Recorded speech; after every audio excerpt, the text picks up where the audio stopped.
Hello, and welcome to Let My People Eat, a podcast that provides satisfying talk about kosher nutrition. Here we clear through the clutter of nutrition speak, arm you with the clarity and confidence to eat, feel, and be your healthiest every day. I am Jill Sharfman, a board-certified holistic nutritionist living in Los Angeles. And I'm Dr. Andrea Moskowitz, a neuroscientist and psychiatrist in Los Angeles. I use my training and experience to integrate positive lifestyle changes into my patients' lives. Hey, Andrea. Hey, Jill. How's it going? It's going very well. I have a question for you, as I always do. Yeah. Do you take herbs, use herbs a lot in your cooking in your house? I use herbs a lot in my cooking. That's for sure. What are some of your favorites? Well, it depends what I'm cooking, okay. Right? Yeah. I'll be honest. I mean, it's all over the place. Yeah. It depends what. I mean, rosemary, basil, oregano. I mean, all different kinds of things. I do curries. I do more Middle Eastern kinds of things. I use a lot of herbs and spices in my cooking. Yeah. That's great. How about you? Yeah, I do too. I mean, I love using herbs and spices as well. But I also was looking before we came in to do this episode today. I have almost a pharmacy of herbal remedies or teas. We have chamomile teas, we have rooibos teas, turmeric teas, ginger teas. I use horse chestnut, which is an herb to help with circulation in veins, because thank you to my grandmother, we have a vein issue. My daughters take chaste tree to help balance female hormones. Now in these kind of stressful times, we take ashwagandha, which is to support the adrenals. Ashwagandha, by the way, is Sanskrit for the smell of the horse. I'm not sure why it's called that, but maybe the actual herb smells like a horse. I don't know. But there's so much I don't know about it, which is why we invited our guest on today to kind of explain a lot of these things to us. Sarah Chana Silverstein is a master herbalist, classical homeopathy, and the author of the book Moodtopia, Tame Your Moods, De-Stress, and Find Balance Using Herbal Remedies, Aromatherapy, and more. Her book got accolades from the Big Bang star Mayim Bialik and the MD Deepak Chopra. Sarah Chana teaches people how they can safely integrate alternative medicine with their conventional medicine protocol. She's also a keynote speaker, columnist, community advocate, and is frequently interviewed on television. She is also a wife and a mother of 7 children. Hello, Sarah Chana. Hi. Welcome. Hi, Jill and Andrea. Thank you for having me today. Thank you so much for taking the time to talk to us. And we want to hear about your book. But first, I'd like to hear about what's your journey? How did you find this and become an herbalist and dabble in homeopathy? Well, of course, there's always many different avenues, but I was invited through Yale University to study at Oxford in England. And during the program, I ended up finding myself in the library reading about botanical herbal medicine. I was always fascinated by it. It was something that interested me. I had a lot of plants in my university dorm room. It just kind of made me feel more comfortable wherever I was. And then I had a child with very, very bad eczema. And I think a lot of our journeys as parents come through our children. And basically, I went from allergist to allergist, and they said, you know what? He's got it for life. Get over it. I mean, steroid cream, it turned into asthma. He was on a lot of asthma medicines, and it was just kind of this vicious cycle. And everywhere I went, they were like, DNA, you're stuck. That's what it is. So I knew that there had to be a DNA component, but it didn't mean that there couldn't be a refuah, a healing to what was going on. So I probably read every book published in English at the time of homeopathy, and I started giving him homeopathic medicine, and his skin started to get better. I'm not going to say that he was perfectly cleared, but he was no longer itching 24/7. He could have a restful sleep, and his asthma was well controlled. So because it was a DNA genetic problem that he had, I'm not saying that herbs would give me 100% control, but he became a typical normal child, went to school, became an athlete, got a black belt in karate, became an athlete, and today is actually working on his PhD in physics. Mm-hmm. So, I started to see that herbal medicine and homeopathic medicine really help the body rebalance, no matter what the predisposition of that body was going to be. Like if your DNA says you're only going to be 5'2", homeopathic remedies or herbs are not going to make you 5'10". But if you've got chronic constipation, you've got moodiness or emotional stresses or digestive issues, that's where herbs shine. So I began with homeopathy, and I moved very quickly to including herbs in my practice because with a homeopathic remedy, it's very important to get it prescribed or suggested by a classical homeopath. But with herbal medicine, it's called people's medicine. I can teach any woman or man some herbal medicine. They can keep it in their house. And once they learn how to use it, they will know when to use it.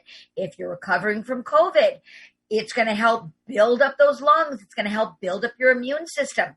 If a child has strep throat, post-antibiotic use, it can actually build the immune system so the child will not get strep again. Because when a child's in a classroom of 25 kids, I mean, I know now everybody's, not necessarily going to school full time, but, last year, children were exposed to streptococcal bacterial infections in their throat all the time.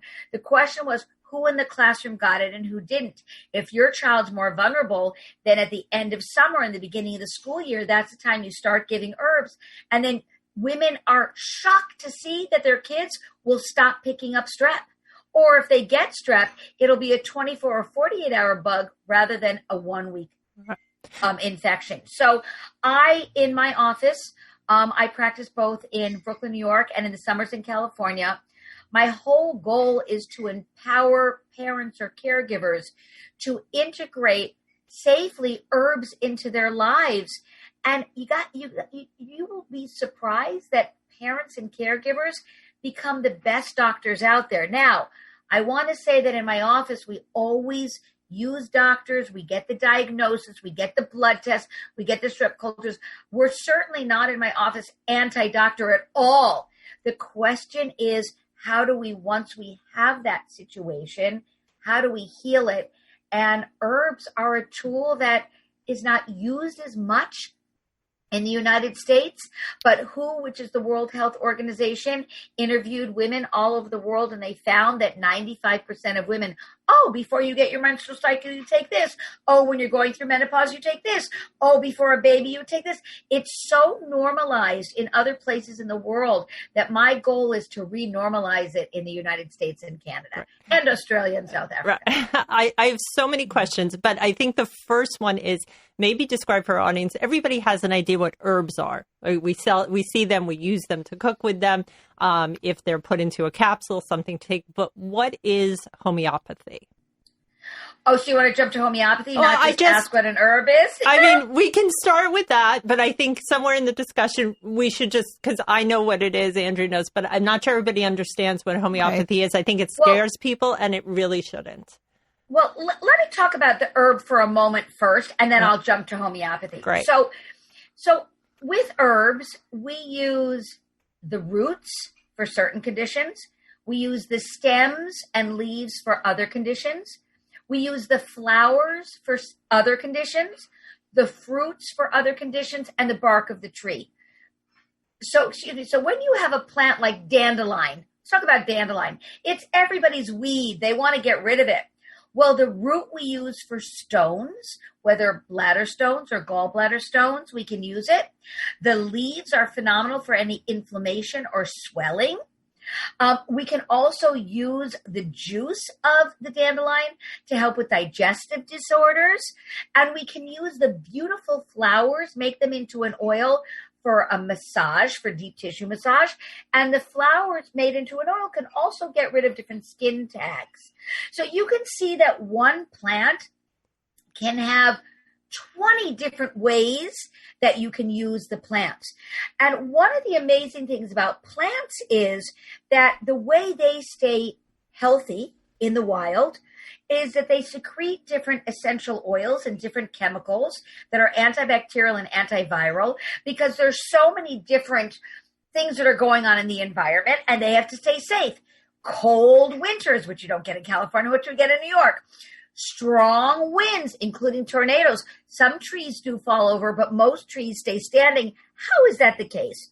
So what happens is the plants are so busy keeping themselves safe in their own environment so they can proliferate and make other trees and other plants, that when we take them into our bodies, it gives us that strength for helping us survive, antibacterial, antifungal. So when we take plants into our bodies, it strengthens our bodies to be able to deal with the elements in life, emotional stresses, lack of sleep stresses, and physical stresses. So plant medicine has got antioxidants, it's got anti-inflammatories, and it works with the body, for instance, and I will get to homeopathy. Like, let's say you went out blueberry picking with your friend, and you guys got a big bushel of blueberries. The two of you sat there and ate way too many blueberries. The worst would be maybe you get a little upset stomach, maybe a little diarrhea, which might be good for you, but you would just thrive with all those antioxidants in your body. Whereas if you took a supplement of antioxidants and you took the same amount, you would have to go get your stomach pumped. Because as an herbalist, we use herbs because they integrate in our body. So I don't use a lot of supplements in my office, meaning the bushel of blueberries would reduce inflammation in your body. It would help with your eyesight, help with veins. Blueberries are phenomenal for varicose veins. But whatever your body didn't need, it would just expel it. Whereas supplements are harder for the body to break down because it's in an unnatural form. Now, let's jump to homeopathy. Homeopathy is also made from plants, roots, leaves, bark. We also use minerals. We also use animals, and we use poisons. So homeopathy is much more intimidating because it's energy medicine. So the energy of the plant or poison resonates or vibrates, and an illness in your body vibrates at a certain level also, an energy level. And if it's the right homeopathic remedy, the two energies will collide and dissipate, and the problem will get better. For instance, I'm a lactation consultant. I help women with breastfeeding problems. I'm proud to say I've helped over 30,000 babies breastfeed. And if I have a woman with a breast abscess, yes, she may need a needle aspiration. But if you take 48 or 24 hours of homeopathic remedy, it will literally push the abscess up to the surface so that the doctor can more easily extract what's going on in that abscess. So homeopathy helps the body resonate the energy that the body is supposed to, and not resonate the energy that will cause disease. For instance, if you're neurotic, crazy, in LA, in New York, type A personalities, in the car all the time, overworking, you're going to radiate this really powerful vibrational energy. But if your body doesn't learn how to calm down at the end of the day, you can end up with migraines, ulcers, other kinds of problems.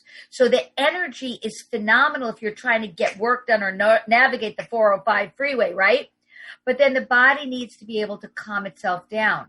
So if people are in this heightened alert state for too long, illness comes in. So when you take a homeopathic remedy, it helps the body re-vibrate at a more healthy energy tone. I know it's so complicated. Ask me questions now. It's so complicated, homeopathy. I actually never heard that part of the explanation, but I want to say it sounds kind of weird and woohoo and a little scary, but what I like about homeopathy is if you take it and the body doesn't need it, there's no harm done. So, we take arnica all the time. It comes in a little blue bottle, and they're little tiny pellets. You put them under your tongue. They dissolve. I've given them to my dog. I've, my kids, we have different levels of it. So yeah, it's not like, it's so easy to take homeopathic remedies. And there are so many out there that somebody can guide you and help you say, this would be good for this. Yes. So you can get what is called acute homeopathic care, like arnica for bumps, hypericum for crushed fingers, apis for bug bites or swelling, ledum if you're going to get a vaccine or a shot, and it will help counter that. Absolutely. And everybody can get a book on homeopathy. And for these little incidents that come your way, it's very easy to take the remedies. You can take them when you're hiking or camping. And if you bang or trip or stumble, you can take arnica and it will help reduce the inflammation. What's very interesting with homeopathy is when you get what is called a constitutional remedy, you're looking at who you are as a vibrating person in the world. Now, my son's a physicist and said, Mom, you can never talk about vibrational energy. You don't even understand it. But when you walk into a room, you either like the person's energy or you don't. You walk into a restaurant and you can say, oh, the food's not so great, but I love being here. And you can walk into a clothing store and say, you know what, nothing ever fits me, but I love the ambiance. I love the feeling. So that's what energy is all about. It's something we can't see. We don't have microscopes strong enough yet to necessarily see and understand it. But homeopaths believe that people and foods and plants resonate at certain vibrational. And we know that even with colors, which I talk about in my book, Moodtopia, the way you see a color is the way that it vibrates. So we are vibrational beings. And so homeopathy is all about finding the vibrational plant or substance or mineral that vibrates with the energy that you vibrate, and it keeps you balanced. Got it. So a couple of questions I'm sure Andrea has also. So in order to identify what herbs you need or homeopathy, do you need to work with someone? Is this something you can prescribe on your own, or it's important to talk to someone like yourself to figure out what you need? So with homeopathy, because it's so complicated, I think it's best to work with a schooled and well-educated practitioner, except for, as I said, the acute ones. But with herbal medicine, like what I tried to do in my book, Moodtopia, is all about emotions and our emotional health and our sadness and our happiness and our frustrations and our depressions and our agitations, is I try to make it very easy and attainable for people of all education levels and all ages. And so that's a great resource. And there are other good books out there. It's always best, if you can, to work with an herbalist, because when you work with an herbalist, we take about an hour and a half. We take your entire history. We ask about how's your sleeping? How do you feel when you wake up? What foods do you like? Are you constipated? Do you stool often? What's your digestion like? We look at the entire person, the physical and emotional health, and then we find plants that will help you attain the best health that you can. Make sense? Because herbs are here to assist us. It says in Tehillim Psalms that Hashem, God, gave grass for the cattle and herbs for the service of man. And plants are really here to serve us. Like one woman may have a lot of varicose veins. The next woman, her veins may be perfect. The next woman may have some digestive issues. And the other woman's like, oh my gosh, I can eat anything and I never feel indigestion. So plants are very specific to the needs of what the person, how the person's systems run. But plants, that's why I wrote the book Moodtopia, because homeopathy is so complex. But herbs, once you learn a couple herbs, you can do so many things with them. One of my teachers said she'd rather work with an herbalist that know how to do 500 things with 5 herbs than one thing to do with 500 herbs. So once you learn about an herb, let's take an herb called lemon balm. Yeah. Lemon balm is called Melissa. It's from the mint family. It's safe with all medications that I'm aware of. It's not contraindicated at all.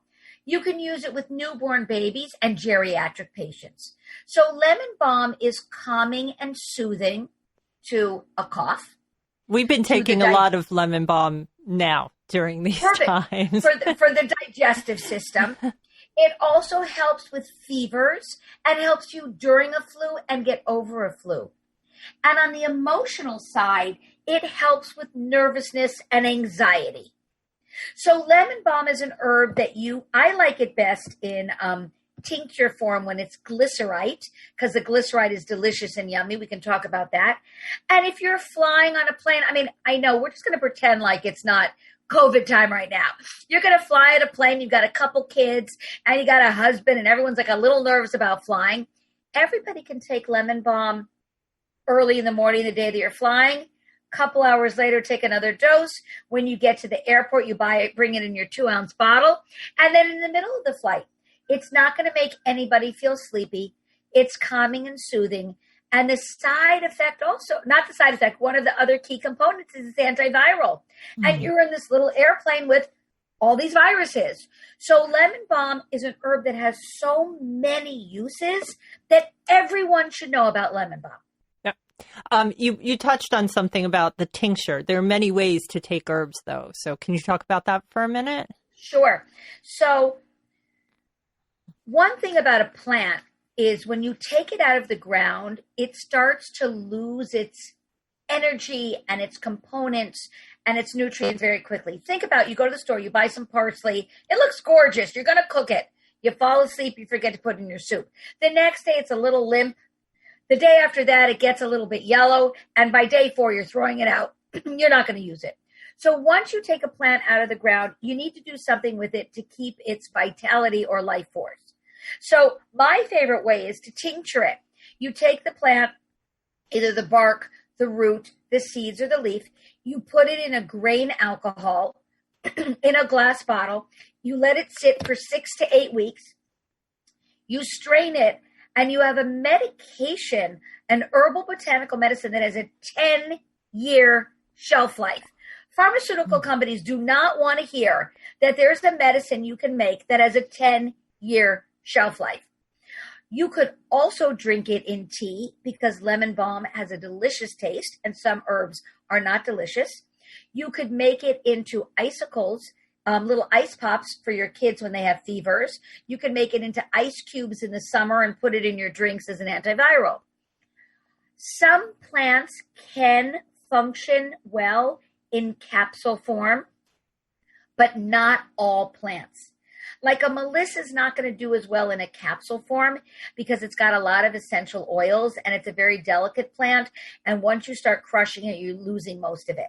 Whereas an herb called burdock root, burdock root is a root for your liver, supports the liver. Like if you're drinking too much or eating too many fatty foods, or you have some hormonal issues, your periods are not so consistent, or you break out on your face, or a lot of boys and men break out on their back.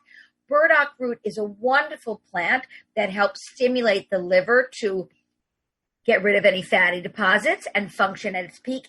And that's a plant that does well in capsule form because it's a root, it's sturdier, it's heavier, and it's a food herb. You could also cook burdock root in a stir fry. So plants that are food-like can work in capsules, but plants that are more medicinal work best in tinctures. Got it. You talked about the liver. I didn't know this, but liver it means life. I didn't know that. You talk about supporting the liver first in order to be healthy. So can you talk about that for a minute, about what that means for somebody we don't really think or pay much attention to our livers, but they're very, very important. So in my book, Moodtopia, Tame Your Moods, I talk about moods, of course, but basically I'm also talking about general health because if you're constipated, you're not going to be in such a good mood, right? And if you don't sleep well, you're not going to be in such a good mood. So really the book Moodtopia is about strengthening your being so that it's easier to function in the world. And our liver plays a very important role on our physical health and our emotional health. Our liver filters everything. It filters the smog, the dust, the pesticides, the pollutants that are around us, the exhaust from our cars, and also the fats that we're unable to break down. So when you take herbs, some of the herbs like milk thistle and burdock will get rid of fatty deposits on your liver. The liver is a fatty organ. It has fats in it, but you don't want bad fats. Fats will clog it up and then it won't be able to filter. And that's why we have a lot of women that have hormonal issues, because the hormones are converted in the liver. So one of the first places I started Moodtopia is talking about being aware of your liver and taking some herbs that will support it. And a lot of liver herbs, because they're food herbs, are easy in capsules. And that's a great way for people that are not familiar with herbs to start. Right. Yes. So did you want to talk any more about the herbs that you talk about in Moodtopia specifically to help address people's moods, women's moods? Yes, I would love to. And especially after being in quarantine, we have people that have lost their jobs, lost part of their businesses. Other people thrived during COVID. People that make masks and gloves and those little stickers on the floor that say 6 feet apart. So there are people that are thriving during COVID. There are other people that are, really lost, feeling isolated, not around their friends and family. So there's some herbs that work to help you feel less moody. So let's talk about the herb motherwort. Motherwort is one of my favorite herbs. And I'm going to primarily speak about women, but there are a lot of men that get hormonally moody. So we're not going to exclude them from this conversation. But motherwort is an herb that helps before women's cycles, during their cycles, and after their cycles. It also helps women feel less hormonally moody when they've stopped having their cycles. So motherwort is an herb that helps lift you up when you feel gloomy or like you're in that black cloud. So a woman or a man could be having a perfectly fine day, everything's going well, and one little thing triggers you and you see this black cloud descending. And you're like, no, black cloud, do not come my way. And the next thing you know, you're enveloped by this sadness and gloominess, sometimes with a reason and sometimes without a reason. Motherwort is an amazing herb that helps dissipate that sadness.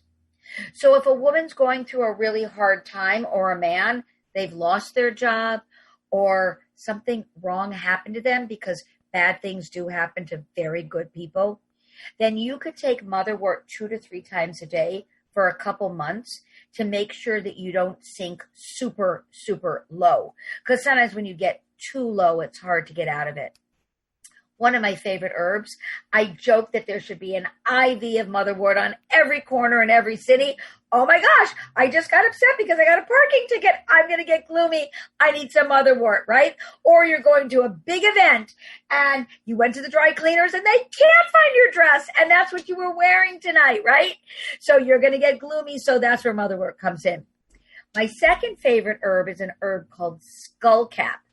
Skullcap, like lemon balm, is from the mint family, very calming and soothing, and it's for nervous anxiety. Like, you got to go to PTA, and you know they're going to complain about your child, right? So you take a little skullcap so you keep it together and not get hysterical because you know your child's right, of course. Or let's say you're going to a new job interview, or you're going out on a new date. Let's say you were dating and you stop for a while and you're going back into that dating world and you're just nervous and you don't know how to calm down. Taking skullcap is calming and soothing to the anxiety, to the world of anxiety. And it doesn't have like a drug type feeling. You don't feel, oh my gosh, like now I'm a little drugged. How am I going to be talking to someone? It just calms and soothes you. And Jill and Andrea, your question should be to me, can you be moody and anxious at the same time? And the answer is yes. Yes. And yes. And that's when we take motherwort and skullcap at the exact same time, because those two emotions overlap all the time. Wow. That's, they do. I want to say, like, obviously people could probably get in touch with you to ask, set up probably Zoom consultations at this point, things like that. I've also found that there are local places like Santa Monica Homeopathics where the people there are very knowledgeable about recommending things. I've met one of the people who is my go-to, who worked at Capital Drugs. Now she is at Santa Monica. She is a true healer, and she is who I call with all these questions. So, you can always look around and see if there's something available like that to you locally as an option. But I find that...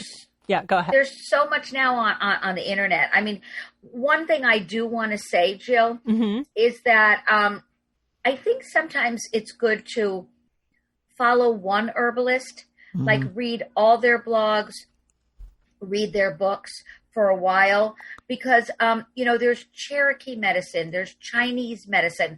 I personally practice Western herbal medicine because I'm in America and I want to know which herbs are growing here.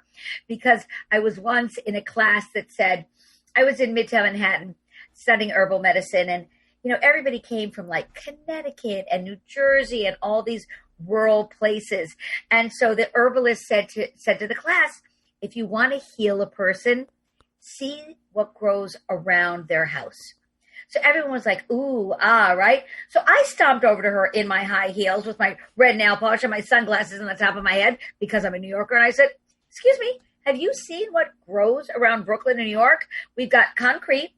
We've got fire escapes. We've got cars. Like, really? Like, what are you talking about? So she handed me what is called a Peterson field guide. She said, do me a favor. Take a walk around your neighborhood. So I grabbed my poor innocent husband and we stomped out in the streets. And within 1 block of Brooklyn, I saw 10 medicinal herbs growing. Blew my mind. I was like, really? In the middle of a concrete jungle? So I do analyze the plants that are growing local in my area of Brooklyn and New York when I'm working with people in Brooklyn and New York. And when I'm in LA, I look and see what's growing around LA. It doesn't mean I won't use an herb from China or India or Japan if I feel it's needed, but I still want to get a foundation of what's growing around them. So back to what I'm saying is, if you want to begin to understand herbal medicine, I'm part of what is called the American Herbalist Guild. I'm an AHG Master Herbalist. So if you can find an AHG herbalist, see a book or two that they've written and kind of follow their outlook, that's a great place to start, because when you're on the internet, you have no idea who you're listening to. It could actually be a pharmaceutical company that's writing a bad article on St. John's wort because they know it's so effective and they don't want you to take it. So that's the one thing, Jill. I mean, I'm taking that off of what you said, is that you have someone you respect very much at Santa Monica Homeopathic Pharmacy. And I think it's important as a beginner, someone starting, to kind of hear where someone's coming from, like to listen to a Chinese herbalist. If the herbs are not available to you locally, they're probably not what you need at that moment. Right. That's so interesting that you say that, because I just found out recently that it's very important to eat local honey, because if you eat the local honey, it will help you with allergies in your local region, which I thought was makes sense actually, but it was, wow, that's kind of cool. But yes, yeah. And if I could say one amazing thing, I mean, this is not a COVID discussion, but I do want to say this. So Brooklyn was hit with COVID back in March. Right. And they were hit very, very, very hard. And yes, I am a COVID survivor. So after I got better, it hit me, and I was it took me about a month to fully recover. And I did take herbs, and I did work with hundreds and hundreds and hundreds of COVID clients. And I did see that, thank God, none of my clients went in the hospital. That could just be pure luck, I know. But it seemed like when they took herbs, it did not go and settle itself in the lungs. We had body aches and sore throats and coughs, but they all thrived afterwards. They all healed. But this is the interesting point I want to share with you, is that when I went out to take a walk to, get my lungs to start building up again, there's an herb called cleavers that was growing everywhere in Brooklyn. Now, I've lived in Brooklyn for over 30 years, and I've taken walks around Brooklyn for over 30 years. I have never in my life seen so much cleavers growing than around the COVID outbreak. And it was in alleyways. It was on people's lawns. It was where I go to a track and run. It was everywhere. And what's fascinating is that cleavers is an herb that helps the lymphatic system push bacteria and viruses out of your body. And I was like, whoa, are you kidding me? Like, if you needed to grow any herb in Brooklyn, it was cleavers. And what people around the world were saying was that cleavers were growing in excess all over the world where cleaver grows. How amazing is that? So our healing was right there in the plants, because believe me, if in fact COVID is all over the place and it is airborne, the plants are feeling it also. And cleavers was everywhere. How amazing is that? That is pretty darn amazing. amazing. Like the cure was sent almost. Yeah, that's amazing. Right.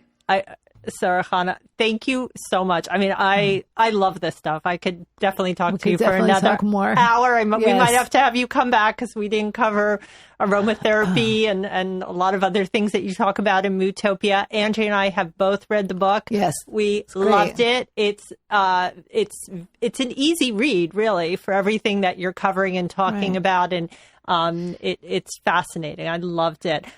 You could follow Sarah Khan on Instagram at Sarah Khanna with an S at the end. She's also on Facebook at Sarah Khanna Silverstein, and her website is moodtopiabook.com. So definitely go and check that out, because it really was a fascinating read. So it was. Yeah. Thank you so much, Sarah Khanna, for spending all this time with us and explaining all these things. And I want to hear more. I have more questions. Yeah. Thank you so much, Jill and Andrea. And I just want to conclude with saying that with a little bit of knowledge and introducing a little bit of herbs into your life, including spices and in your food, you will be surprised at what a little bit of herb or a little bit of spice can do to help reduce your inflammation and your moodiness. And it's a gift to us. Yeah. You were talking about dandelion root. We just recently bought dandelion root tea that we've been drinking too. So yeah, you can imagine what my tea cabinet looks like. I'd love to visit it. Absolutely. Yeah, it's a little crazy. Thank you so much. All the best. Looking forward to a follow-up, because as you said, there is so much to share, and essential oils are definitely a great place to start. Awesome. Thank you. Thank you. And that is it for this episode of Let My People Eat. Please visit our website at letmypeopleeat.com and leave us a comment. Get in touch at our email at podcast@letmypeopleeat.com or call us at 317-659-0004. You can also follow me on Instagram at Let My People Eat. We are also on Facebook. Search for Let My People Eat podcast to join the discussion. You can ask questions and suggest topics you'd like us to talk about in future episodes. If you like this show, please make sure to leave us a 5-star rating and review on iTunes, and tell your friends and family to subscribe to us on Apple Podcasts. Let My People Eat is proud to be part of Jewish Coffee House, where you can find your fill of stimulating podcasts dedicated exclusively to Jewish content. Please remember that while we are certified professionals, this is not a medical advice podcast. No content, posts, or comments should be interpreted as professional guidance. Always speak to your own doctor about making the right life changes for you. Until next time, I am Jill Scharfman. And I am Andrea Moskowitz. Thanks for joining us, and go in good health.